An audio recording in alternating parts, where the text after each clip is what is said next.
This is live with the End Stage Studios in beautiful Southern California. Uh, we are going to talk about all sorts of cool stuff today. We've got the. You want me to talk about? I'm going to do the outline. Ready. We're going to talk about Le Monde with Okay. media coming.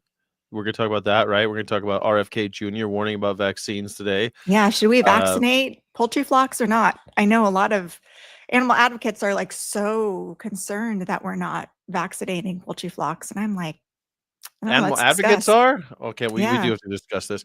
Proximal origins of H5N1. Great and cool graphic of migration patterns. Hmm. Joe Rogan and Cal Maine is under investigation. I think Joe Rogan should be under investigation, but Cal Maine is. Yeah, I'm excited. There's all sorts of things happening, and I'm. It's funny that bird flu took a back seat this week because of measles, and I guess I I don't know. missed that. That's not my news feed. I didn't get Oh, the really? measles stuff. Yeah. 15 states have measles. Wow.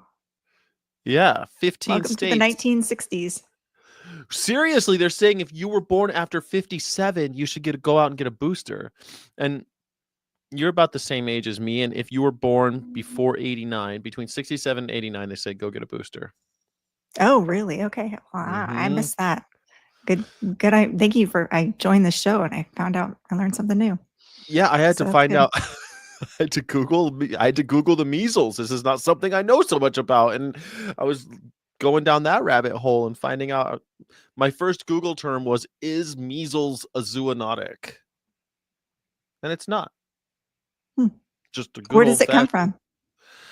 from? It comes from coughing and wheezing, I guess. I'm not really sure. I don't know that much about the measles, but I know that you get it from coughing, wheezing, and it also it stays on surfaces for a long period of time, which makes it extremely contagious because it's not only you could get it from talking to someone, but also on surfaces. Bad news. So I don't know. Well, I guess I'm glad I bought those and what do you call them? N95 N95 masks. masks. Yeah. Yeah. What's the N Well, stand this for? isn't the measles show. This is the H5N1 show. Yeah, well, I So thought we could talk about. I mean, it's more than just the. Oh, yeah, all right, cool. Yeah, but I know, just the measles scare the heck out of me, and I'm you trying know, to, I don't know if there's something wrong with my screen, but was trying to share my Le Monde article and it's not popping up. Do I have to add item, add media slot, and then add this thing? hmm Do you see it now? Although I have to cover your face. Isn't there a better way to do this? I have internationals letters from. No, I see it. It's there. Do you see it like moving around the screen? No, Where is it? Huh. it might Maybe be. it's just my problem. Anyway, I Oh, figured it out. you did great, awesome. We did it together. That's cool.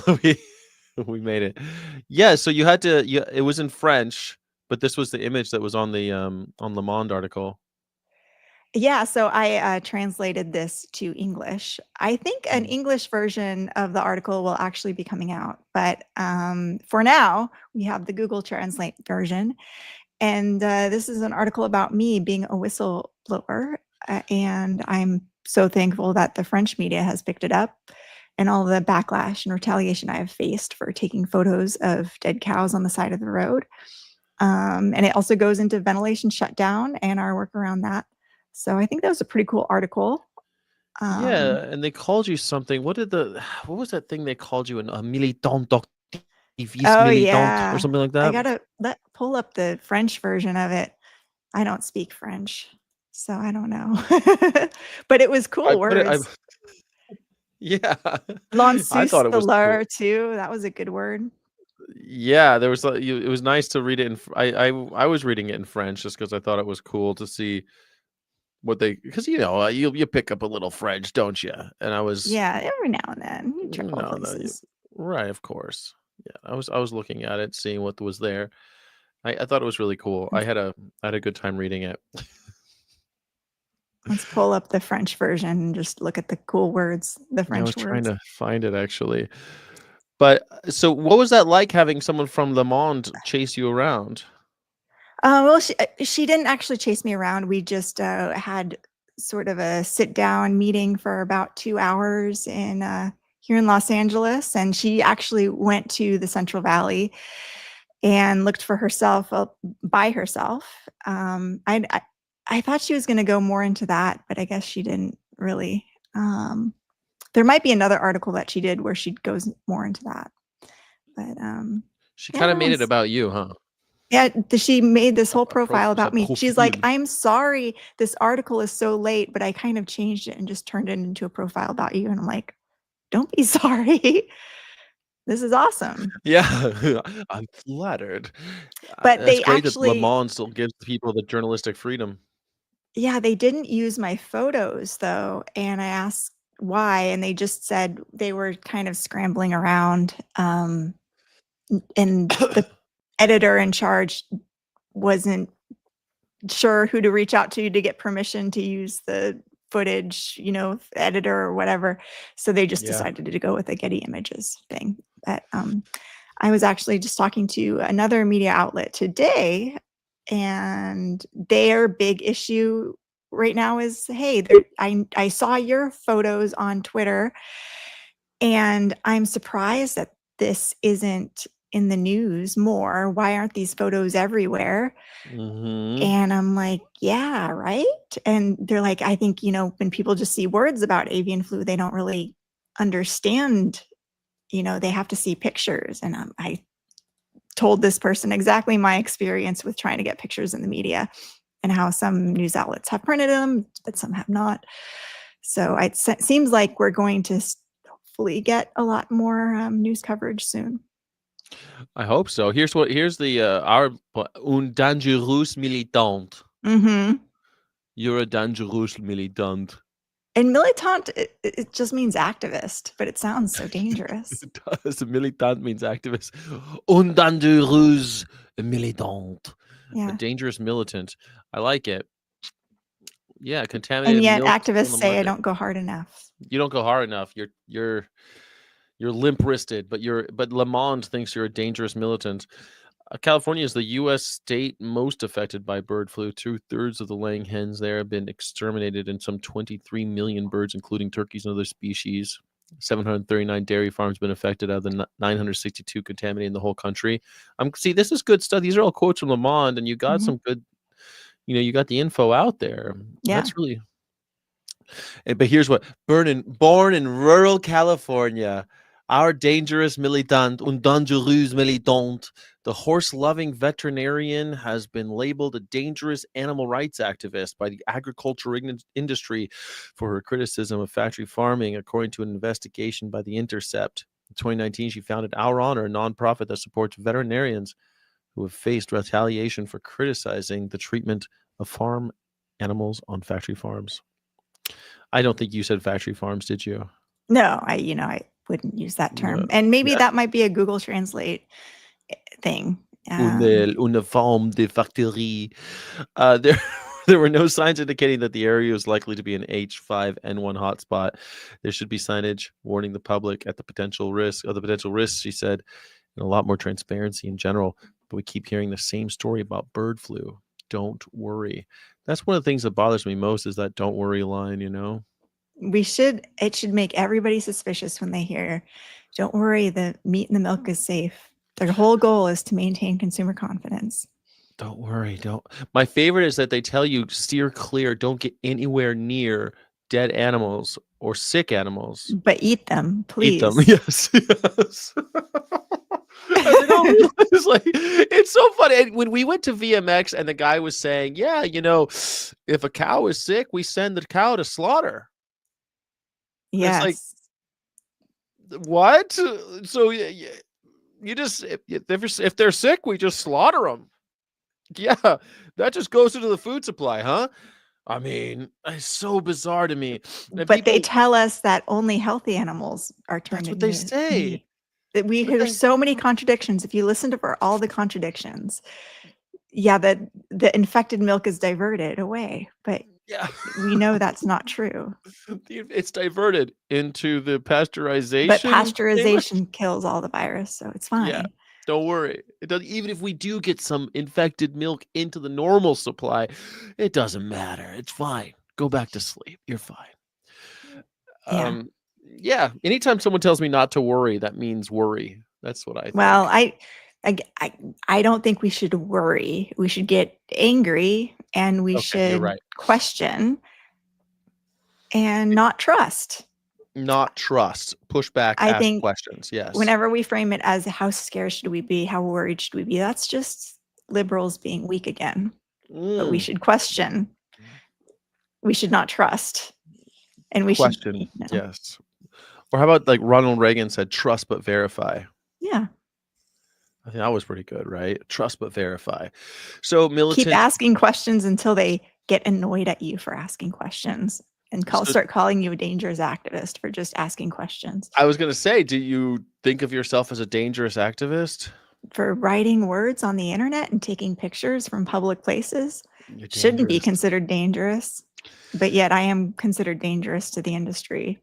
I thought about you when I made a video about about the American Revolution and resistance, and I was thinking about you because one of the things about how to use the lessons from then now was to support whistleblowers. And what you just described is just a whistleblower, someone who takes pictures, writes stuff, lets people know what's happening. And I wonder what that means. What does it mean to support whistleblowers? Does it just mean don't denigrate them? Because I also said do good or derogation, which I know you love. I said don't derogate Mhm. do gooders. Um, w- We think about, like, there's all times in my life that I have been manipulated into not supporting whistleblowers because mhm, I believe that they were out to cause harm. And I piled on to a campaign. So anytime you hear somebody just name calling, character assassinating somebody, you should take a step back and go mhm, like, "Whoa, I'm not going to be one to join the pitchforks and axe handles. Like, what is the real story here? Like, do not yeah, join the pack mentality." Um, be the one saying, "Hey, why are we character assassinating this person? What is their yeah. story?" Anytime somebody is character assassinated, you should question, hold up here. What's Hold a second. Why are you assassinating this person's character? Yeah. Yeah. But is that all the because I always say support whistleblowers, and I guess that is more of like a moral support thing. I don't know how I can kind of make that more concrete. How do I make that more of a I love what you just said and I totally agree. Don't get me wrong at all. But how do I make that more of a concrete concept? Like if I say support whistleblowers and someone says, "Well, what does that mean?" Just don't poop on them? Sorry, I I almost think said we can, if you work in a place, you can set whistleblower protection policies and ensure mm, that they're being followed and make code of conduct policies. Any workplace that has like an anti-gossiping policy, you should really question that, because gossip is the way mm, that people join together, share information, and protect each other, yeah. especially women. We all know that workplace where there's that man in positions of power who's romantically pursuing all of the young subordinates. And then they have this anti gossiping policy. Well, that's because they don't want the women saying, "Oh, yeah, he hit on You me." think? Oh, I never thought of it that way. I always Yeah, thought of that as an absolutely. anti That's so interesting that you took it that way because I take it because having been in management for large corporations, I take that as an anti-union thing to Yeah, say, that too, an yeah. anti-union. I never It thought of it on the gender, but I Mhm. see how it could be taken that way, and I could see how it could be meant that way as well. Not to say that you're imagining. I could see how it could be also that, I guess is what I mean. Yeah. Um, that's so weird. It I know, they do it because they don't like people getting together and asking each other questions about how much they make and stuff like that. That's for sure. Yeah, that too, yeah, that's a big one. Yeah, I don't like that I at all.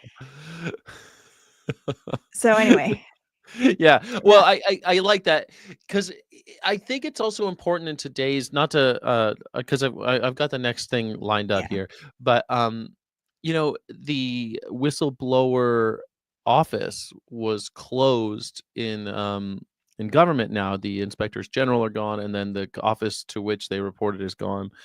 And that's scary to me because it's like, man, that's where you go when if you have somebody in that you see doing something, like if you see someone doing some waste, fraud, and abuse, this is where you go. But now you can't. There's no place to go. There's no one to Mhm. talk to, and the Talk newspapers to are. the media. That's the problem. The media is owned by the billionaires too. Not Or always. I mean, we've had good luck getting media attention around I mean, it's hard, and yeah. a lot of people don't wanna talk to the media. They're scared to talk to the media. They don't wanna Mhm. be that person, and they don't wanna potentially lose job opportunities for having their opinions out there. But Yeah. I'll talk to the media, so you can talk to me, share information, and I'll talk to the media. I don't care. True. Yes. Whistleblowers are often the brave souls who take big risks.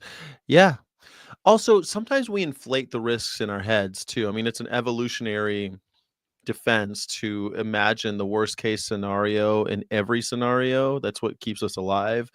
But it's also a lie that we tell that our imaginations are telling us in order to keep us alive.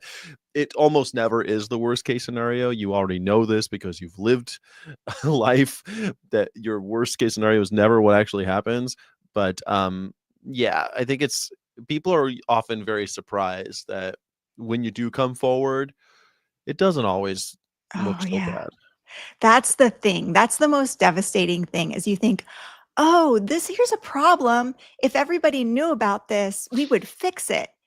And then you realize, "Oh, people have Do you known know about about it? this Yeah. and now feel hella judged and guilty Mhm. because you're pointing out a problem that they didn't feel like they could address for whatever reason or do anything about. They didn't have the moral courage, and now they're gonna attack you because how dare you now question all of these people doing such hard but necessary work are Mhm. now being questioned when they're doing the work. How dare you question us, what we're doing? We came up with the best way to do this, and now you're saying what we're doing is wrong? How dare you?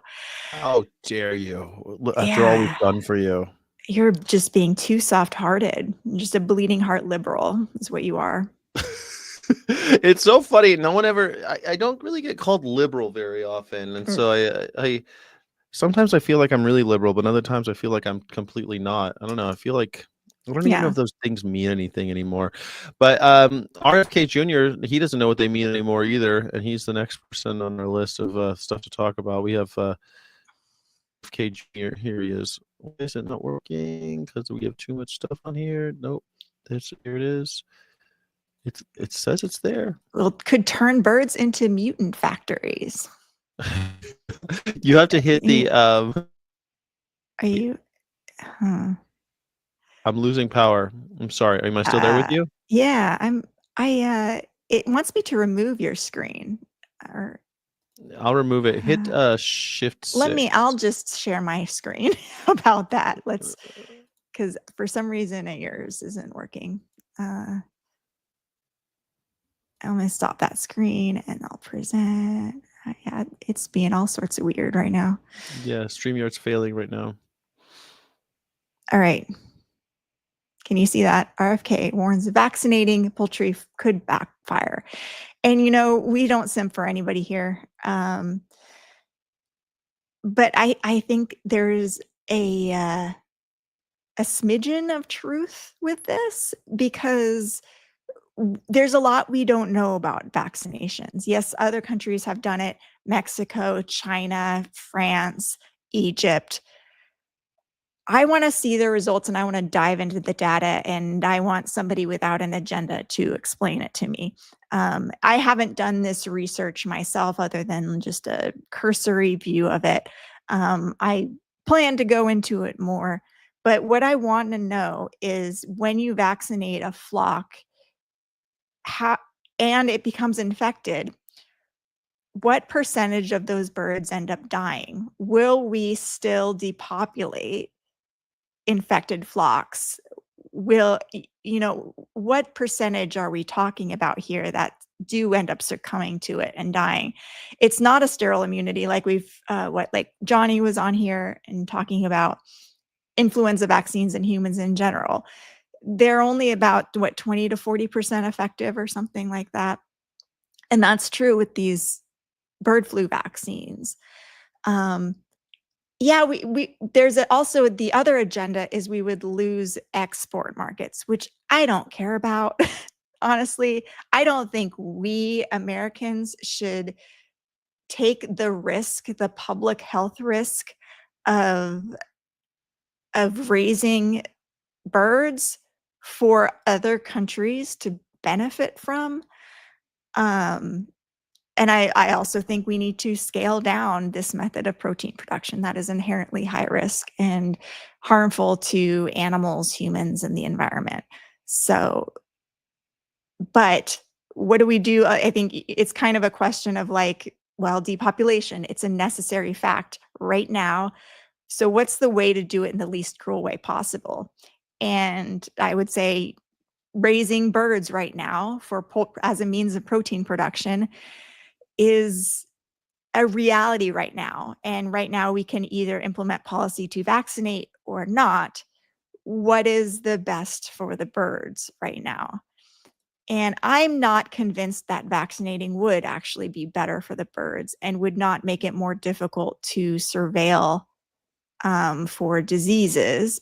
And might it, because we're allowing infected birds to continue to live, we're not doing the stamping out policy, which stamping out hasn't worked. Stamping out is where we depopulate entire flocks when we find just a few are infected. Yes, it's true also that there have been flocks that all of them have died before they've even been able to depopulate. But there's also buildings that aren't infected that they just depopulate all of them because it's going to spread there in theory anyway. But we realize stamping out hasn't worked. But we also don't know if not stamping out would potentially even make it worse.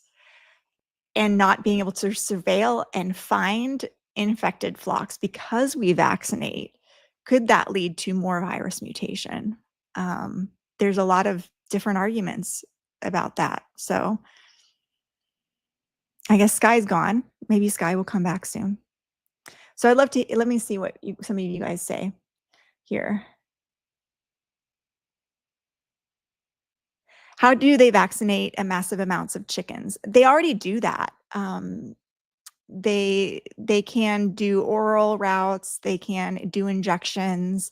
They already vaccinate birds for a variety of different diseases. So it's possible and it's done. And let's see what else is here.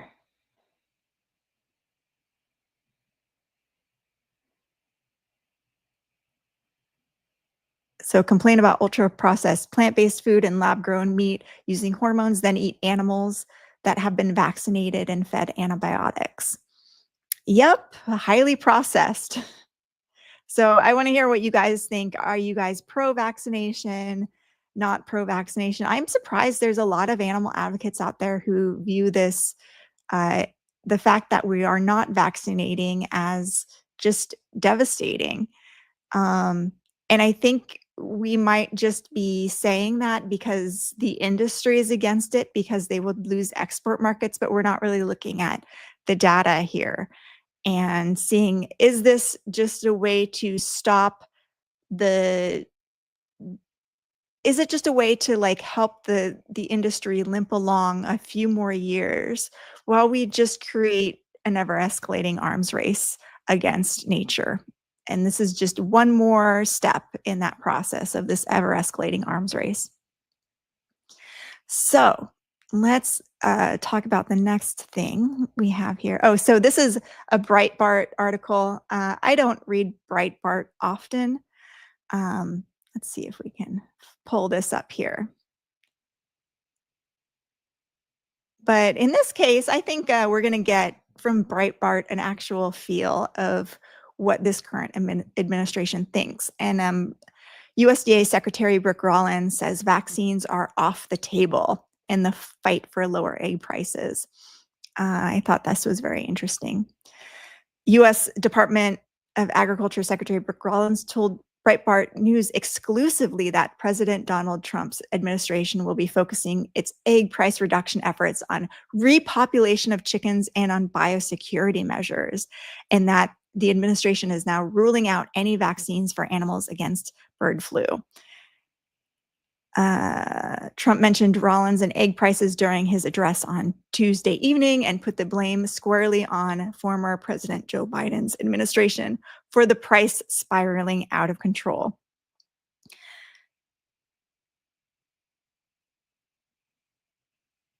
So yeah, this is Rawlinson referred to the $1 billion plan the USDA announced last week to combat egg price surges and noted the first two key planks of it are biosecurity and repopulation of the chickens that the Biden administration killed off. I am so looking forward to, well, seeing what are these biosecurity things that they are going to be implementing. What are they not doing right now that they should be doing? I I have no idea when they just say vaguely biosecurity when we know Jennie-O Turkey Store, Cal-Maine, they're already state-of-the-art facilities with high-level biosecurity, and they're still being infected. What new Right. things are you going to implement? They never go into that. Maybe like one of those rooms that you go in the shower, just They there's a already have that at a they lot of do? places. Yeah. Wow. And are they going to not depopulate birds anymore? This will be really interesting. Um, of course, a lot of this is just, they're just saying things that the public wants to hear. Well, they're blaming the last guy, right? Hey, the last guy Yeah. killed birds, but I mean, wasn't stamping out just like a thing that we've been doing since I don't know, in Foot and Mouth, we did it. They killed a bunch of animals. I always talk about the movie HUD where they kill all the cows with the machine guns. Yeah. We've been doing Uh, that for a while. And it usually works, honestly. But this mhm. outbreak, it just keeps going because it's in the wild bird populations and wild birds keep spreading it. And we've now found that dairies spread it back to poultry facilities. So we don't know how that's happening because we're just taught, oh, it's spread from cow to cow through the milking equipment. Well, clearly there's something else going on. There was a study done showing it Yeah. spread through the air. How is that? Is that through birds? Is it through dust? Is it through other things? Well, I mean, Flies? it's through everything, wouldn't it be? I mean, it's through the flies. I mean, why would Why I haven't think there been studies published on the flies? Like, yeah, this I is, mean, I guess that would make sense, right? The fly goes into the chicken coop and comes out on the other side and goes to I mean, er, how far does a fly travel? yeah, a fly goes onto the cow poop and on the cow mammary glands where there's milk Yeah. droplets and then goes and flies to a poultry facility. Well, Uh, small birds end up in the chicken factories too, right? They end up through those big fans. A little bird can get in there, and everyone's got bird flu all of a sudden.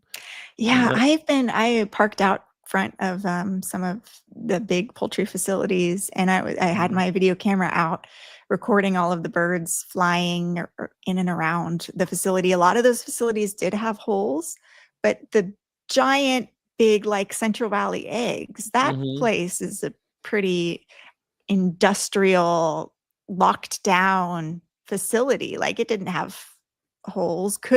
And you'd think there'd be screens inside and outside of those big fans preventing any critters from going in, especially a facility that big. But we bring it in, don't we? It's on our clothes. It's in we But s humans there, they uses. usually do the foot baths, like, they put on the whole biohazard gear when they Yeah. start work there, I would think. I don't But if know if we are they've not. carriers, like if someone's got Although, it. as we saw at the depopulation at Central Valley Eggs, even at the depopulation site, Yeah. when we know that avian influenza stays on surfaces for 120 days. Afterwards, they're walking around in violation of OSHA guidelines uh, without masks on. Here, let's show this here. Yeah. Like, what's like these people are wearing masks. This guy over here isn't. I don't know if you can see my cursor. I can't. This guy down here is not. I can't see your screen. You can't see my screen? Oh no. No. I can see my screen. Do you see it in the I see it in the StreamYard? StreamYard. Oh, Yeah. okay. There it is. Now I see it. Oh wow. Okay. Can you see my cursor now? Or no? Yes. Okay. Yes. This guy is not Yeah. wearing a mask. But yeah, look at Right. this. I mean, how could we assume that these guys are going to be following the rules and scrubbing their boots and everything if they can't even wear Yeah. masks? And also, that is open, Crystal. I mean, the walls open up. Yeah, How safe is this? yeah, I wonder how. And this is the largest, one of the largest cage-free egg facilities in the country.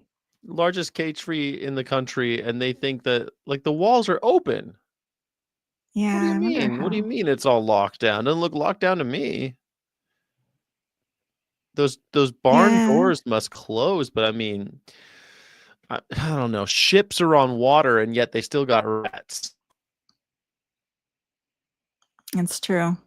If a rat can get it, or a cat, cats can get anywhere. Everyone knows cats can go everywhere. That Yeah, and there are a lot of cats around these facilities, especially another tons. facility that I went to. Yeah. I mean, it just doesn't. It's crazy to me that we think it's shocking that the cows are getting it from the chickens. Like that just doesn't seem, and that we're gonna get it. Like we take cow poop, the birds fly over the cows and poop on them all day long, and then we take the cow poop and we spread it all over vegetables for some reason. Like we spray it. Yeah, for fertilizer. For fertilizer, they say. I think it's just a. Why is your Wi-Fi so bad? Your image looks so pixelated. It does? Yeah. I don't know what's going on there. I don't know. Maybe my computer resources might be dwindling. I don't see why. I stream all day long, and I don't usually have this problem. Oh, that's better now. Whatever you did. I don't know. Shall we look at Joe Rogan? I don't know how you usually do. I guess I could do full screen, huh? Yeah. Yeah, like for real. Like and what is that? Like what do we at our baseline want, right? We like abundance. Tell me how great America is going to be in your version of it. Oh, this you guy. want Bill Clinton. Talk that shit. Like come out talking shit.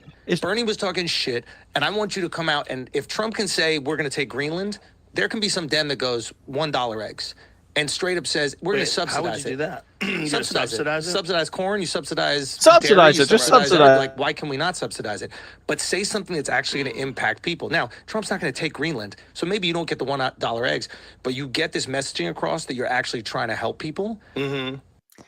So yeah, just wild that he doesn't know that we subsidize eggs already. He's a comedian, like but people go to Joe Rogan for their policy ideas and such. And, I'm glad he actually knows that we subsidize dairy. Does he know that 73% of dairy revenues come from some form of subsidy? Maybe not, but it's so funny to me though. You could just promise anything you want, just subsidize it. But that's not how subsidies work. A president can't just promise that unless he can get Congress to do it. Congress is the one who subsidizes, not the president. The president doesn't just up until like, I don't know, 6 years ago, we didn't have presidents that just tried to wave magic wands and break the law. Oh no, we're losing him again. Oh, that's too bad. No way. Oh, there you're coming back now. You gotta be kidding me. Oh, I don't know what's wrong. Close all your windows. I have nothing else open. I close up all my windows. I'm going to do ventilation shutdown on myself. I have nothing open, and maybe it's because we're both on our honor. Maybe that might be it. Maybe it's because I invite you as a guest instead. And then I could just do it. I could just I could try to just come in as myself. I'll try that. But what I was gonna say, am I clear? Am I okay right now? Yeah, now you're good. So I was gonna say, like, if just waving magic wands and hoping that just changing everything, just just breaking the law and seeing what would happen. We would go through Congress, and Congress is who subsidizes stuff. It's just kind of funny, like the misunderstanding of what subsidy is. You don't just subsidize like it's magic. You just subsidize whatever you want, and the price goes down. Yeah. And they act like there's no companies profiting from this. Like, oh, we should just subsidize iPhones so everybody can have an iPhone for $50. Like, yeah, just subsidize. Oh, we just want to subsidize Apple for some reason. Let's just subsidize Teslas so everybody could have a Tesla for $10,000. Like, why are we okay with subsidizing these corporations' profits so that everybody is, this is crazy. Yeah, they don't even know, like, that's let's just subsidize Botox so everybody has smooth faces. Sky, you're just totally frozen now. I'm gonna pull up this next thing while we are waiting for Sky to get his act together. Now, our research at McCullough Foundation, Nick Hulsher, the lead, this strain of bird flu is different. This looks like it has actually come from serial passage research done at the USDA Poultry Research Laboratory in Athens, Georgia. Serial passage is when there's a blend of viral strains that's intentionally put, in this case, in a mallard duck. They were trying to see which strain would pass to the next mallard duck. And the mallard ducks are studied because their gullet is where the virus attaches, but it doesn't go into the lungs. And indeed, they found clade 23446 that looked like it transmitted. And sure enough, that's where the first cases were, around Athens, Georgia. Now, the unique aspect to this clade is that it was very mild in the mallard ducks. They could spread it all over in other migratory waterfowl. It quickly spread into mammals. We're now up to about 40 different species of mammals. And so what the USDA and other public health officials have done, over the last several decades is what's called biosecurity. So biosecurity would be this idea that, well, if one chicken has bird flu, if we sterilize the whole farm, they won't get it again. Well, that doesn't work in this case because the mallard ducks will just continue to reinfect the farms. In fact, a guest on that clip you showed pointed that out. So immediately we think we should not do culling because of the fact we can't stop the reinfection with the mallard ducks. But this is how they do it. Del. They will take samples of about 11 birds on different swabs, put it into the same test tube, and then do another 11, and then a different test tube, and then they send it off. Now they throw the birds back into the coop or the bin, so they don't know which birds are tested. And so when one of the tubes turns positive, you never know which bird. The decision is to cull them, to kill them all. And when they extinguish all the birds by either pulling the oxygen out of the chambers or smothering them with foam. So Peter McCullough, I think there's lots of things he said in the past that make people feel like, oh, you're a bit unhinged. And he has that sound to him of somebody who's a bit unhinged. Yeah. And he goes in to describe depopulation methods as pulling the oxygen out of the chamber. Is he talking about whole house gassing, which is replacing oxygen with carbon dioxide or nitrogen, which would be humane? Or is he confusing it with ventilation shutdown, which the birds don't actually suffocate, but they die of heat stroke. Mm-hmm. But I do feel like he does go in. I don't know what your impressions of Peter McCullough are in this. I mean, I don't think he sounds unhinged, but I get what you mean. Like he's just right? What happens is the whole facility has to be sterilized, disinfected, and our research shows, Del, it's taken offline for 111 days. Wow. So culling is a big deal. I attended the University of Arkansas Bird Flu Summit this fall, and they thought there was about 10,000 birds that had died of bird flu. None of them adjudicated or confirmed, but the estimate is 10,000. And now you saw in that clip, we're approaching 200 million killed through this process of culling. Obviously, the vast majority, perfectly good birds. I mean, that seems, and so let me just get this straight. You're essentially saying that this is a lab-grown clade? I mean, he says the vast majority of perfectly healthy birds. I mean, if the birds are going to get sick and die a horrifying death, in theory, exterminating them would be the less cruel thing to do than like, and for public health, like we don't want to risk potentially putting avian influenza infected birds into the food supply and getting people sick. So he's a little bit misleading there in that, which this is the problem whenever you say something that's not being completely honest to the other side, people tend to dismiss you. But that it's interesting, the whole 111 days or whatever he said about how long these facilities are offline. I mean, yeah, I mean 111 days doesn't seem like long, but I mean, has it been 111 days? How long Central Egg has been offline? and we know it's infectious in the environment for 120 days. And usually they recommend a fallowing period of 120 days. And I've seen, Pittman Family Farms in Pixley, their facility was depopulated back in October. Last time I was out there a couple weeks ago, it was still empty. So, yeah. I don't understand how we can just. It's also we start negotiating, right? It's like, oh, is this less cruel? Is it less cruel to do it this way? Is it less cruel to do it that way? And it sucks because, maybe exterminating them is the. I don't know, man. It's so hard to say because we don't even know if all these birds are sick, right? Yeah, and if there's some way to like closely evaluate this and make sure that we're not reintroducing birds into a place that's already infected. I think that's the big problem. It's like, well, if you're going to bring in more birds, how do you know that they're not going to get sick too? It's like so many people who get a puppy, the puppy dies of parvo, and then they get another puppy, and because their house is full of parvo, that puppy dies of parvo too. That happens? I didn't even know that happens. That happens. Oh, that's terrifying. Devastating. That's sad. So they're just living in parvo house? You gotta clean it. You gotta disinfect.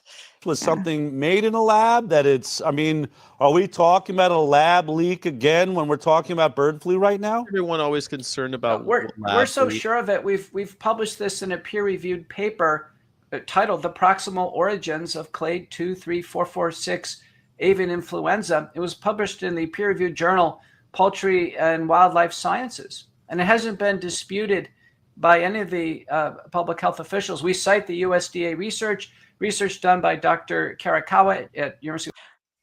Okay, interesting thing about this guy. Yeah. He did his own gain of function research on H5N1. And now it's like, because I was telling people about gain of function and I feel like I misrepresented. Could you tell everyone what gain of function is, please?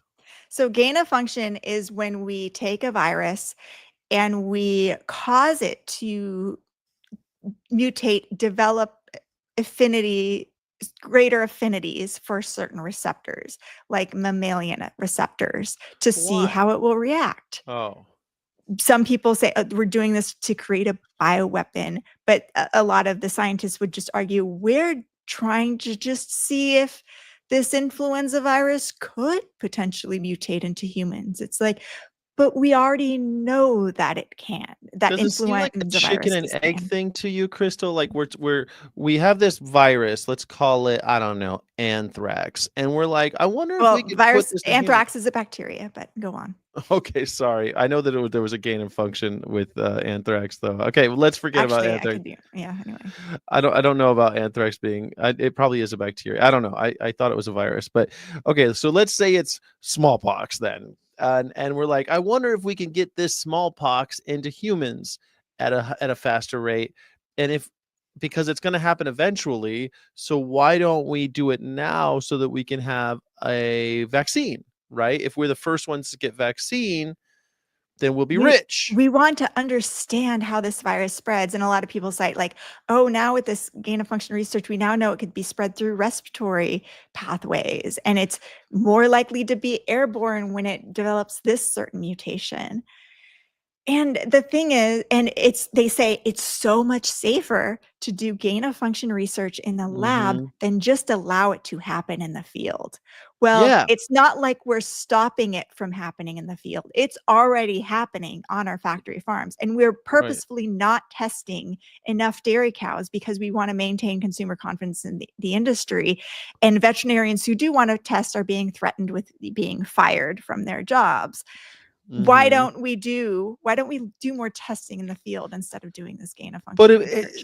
Yeah, why not do more testing? But see, this is so hard because it's like, okay, it's gonna happen. These viruses that we're aware of are going to eventually end up in us. So isn't it good to make the virus able to get into us so that we can, in the safety of a lab, come up with a way to fight the virus? But then they're like, but maybe it wouldn't happen though, Crystal. Maybe AIDS would have never happened. And we already know how to develop vaccines.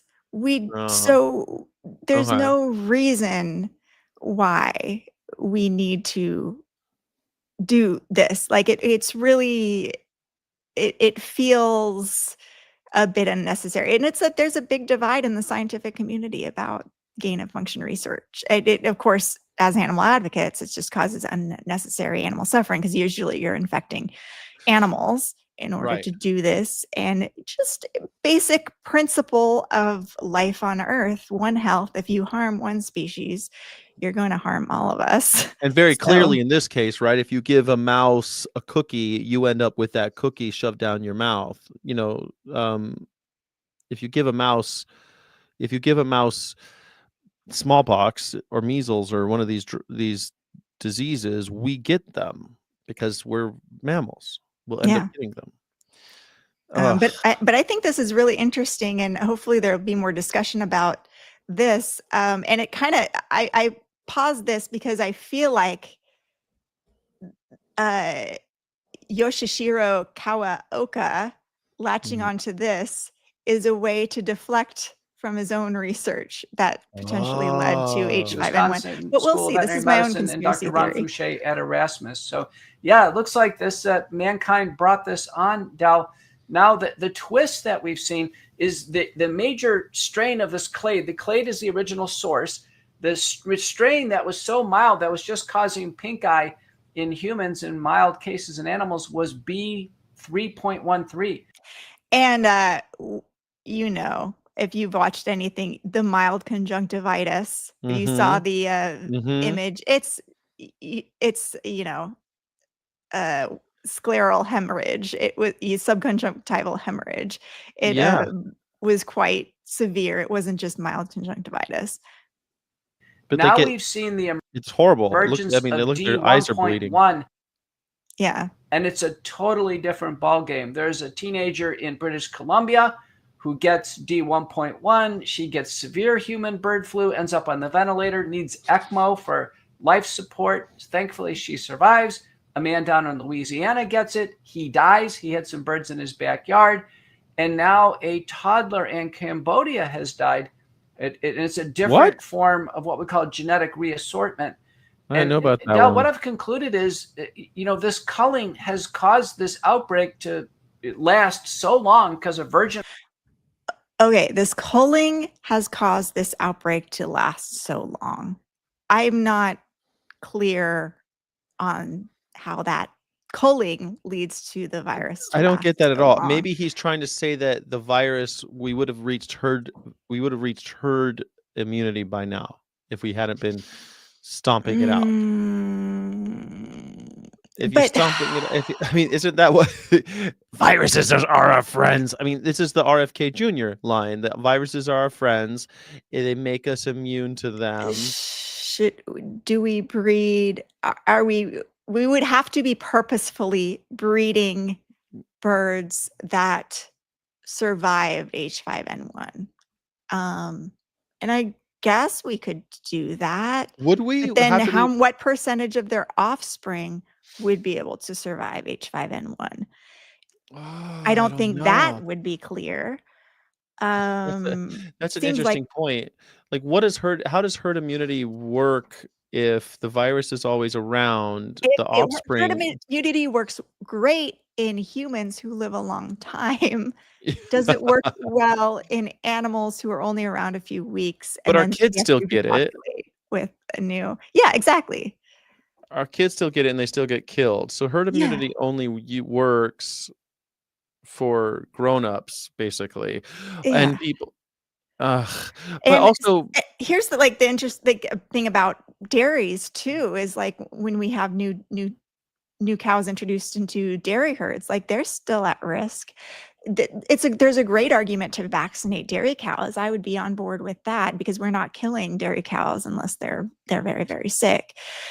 well, we kill them at, like, 5 years, right? They still like, 5 years, or and a chicken lasts, what, something Yeah. like 5 years if they last if they last in an In egg-laying. egg-laying facilities, yeah, but Right. in meat birds, they only live a couple of weeks. 6 weeks, right? Something like that. Yeah. So, I mean, I don't think I don't even think they're talking about those birds. I think they're talking only about egg-laying hens and dairy cows, right? Isn't that why we talk about them, is because we keep them alive longer? Yeah, maybe that's the case, and it'll take so much longer to raise enough birds up to egg-laying stage after just in the last 3 months, we lost 10% of our egg-laying hens because of Mhm. avian influenza, and it's gonna take a long time to bring them back. Flock after virgin flock. Yeah. Now the virus has had enough opportunity to reassort and mutate, and I think it's taken a turn for the worse. Oh, that was it? It's taking a turn for the Oh, worst. I thought it was Why does it matter if it's coming from a lab? Does it matter at all? I feel like that is a conversation. uh, it's like a get out of jail free card. Like, it's not what we're doing. It's not these chickens that we're keeping in these endless facilities, all these cages. That it's not that. It is the lab. I feel like it's I think it's an important discussion to be had because there's so much research going on in our labs that is very pointless and, if anything, harmful.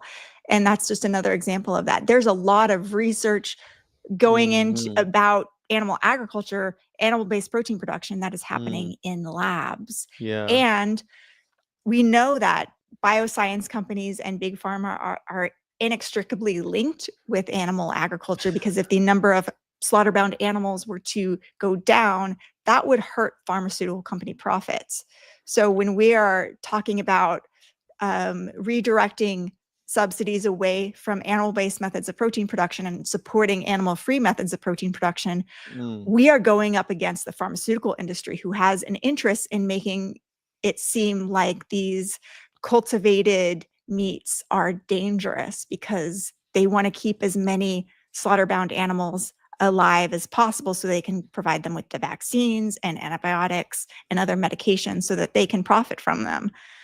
But So, but still, I mean, doesn't it seem a little bit like deflection? I know someone just said the word deflection. It seems a little bit like deflection when we're going, well, it came from a lab.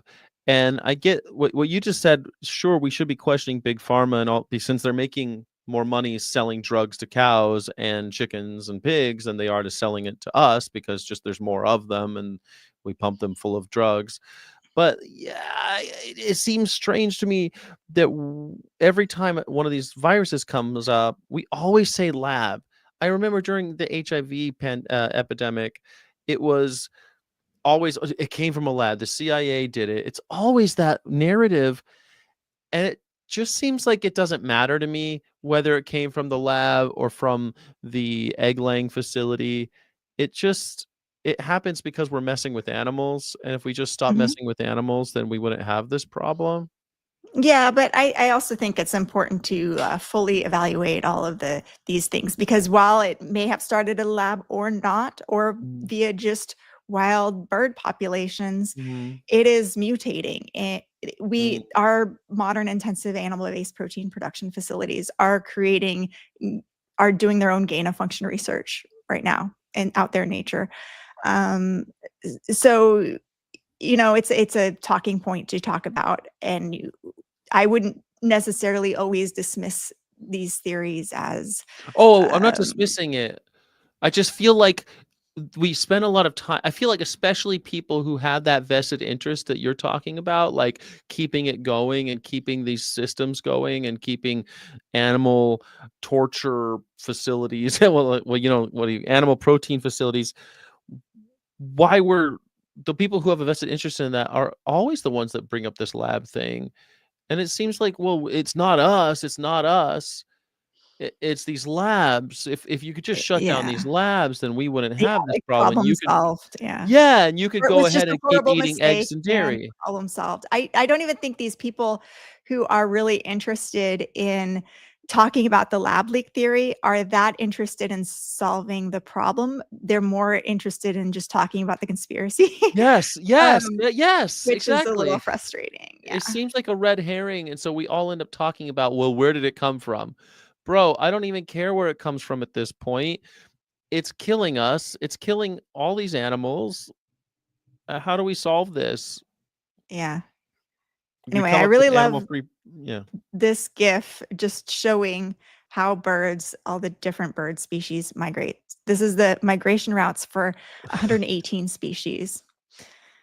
It's And pretty it's like, cool. wow, you really see how it's spread across North America. Yeah. It's Um, wild, huh? It's so incredible how birds do this. And They of make the course, Cal Maine is under investigation for the price of eggs. We've got 4 minutes left, so I'm just going to cram all of our We can final. blend in. Cal Maine, they're under investigation. I love this one because Cal Maine, are they price gouging?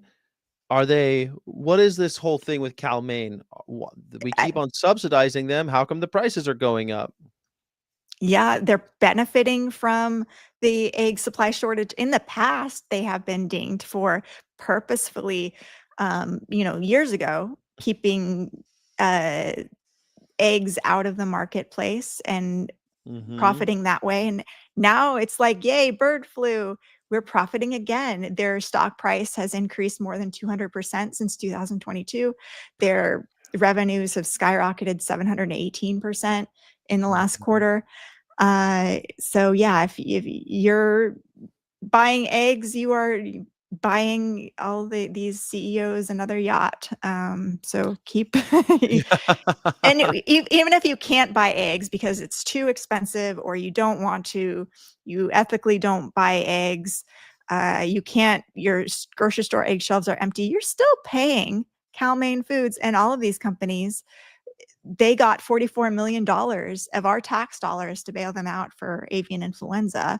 So whether Mhm. you buy eggs or not, you're still forced to pay them. And is that how capitalism should work? No. We should be able to vote with our dollar. And the only reason we know about it is because Cal Maine is one of the very few who are actually traded, so they have to report their earnings. Otherwise, most of these are controlled by families, oligarchs, who don't have to report what they're doing. It's kind of scary, actually. In 2011, major food companies sued the biggest egg producers, claiming that they teamed up to increase egg prices, and a jury agreed, ordering $17.7 million in damages.